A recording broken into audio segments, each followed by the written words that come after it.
Des myriades de débris flottent dans l'espace à diverses altitudes. Depuis le début de la conquête spatiale en 1957, on recense plus de 4900 lancements et plus de 200 explosions en orbite.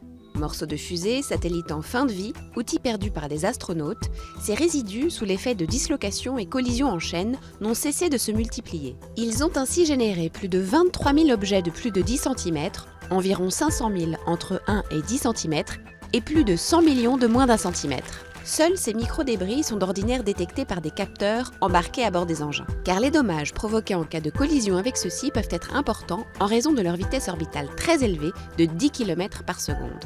Un débris d'1 millimètre possède en effet la même énergie cinétique qu'une boule de pétanque lancée à 100 km/h. Mais dans cet espace de plus en plus encombré, les gros débris, parfois de la taille d'un bus, sont les plus dangereux. Catalogués et suivis depuis le sol par des radars et télescopes, ils flottent pour la plupart sur des orbites basses utilisées par la Station spatiale internationale, qui a changé d'orbite plus de 10 fois pour éviter des accrochages, et par des centaines de satellites d'observation de la Terre ou de télécommunications. Les services rendus par ceux-ci sont aujourd'hui menacés: Internet, téléphonie, transactions financières, guidage. Des millions de dollars pourraient partir en fumée en cas de télescopage.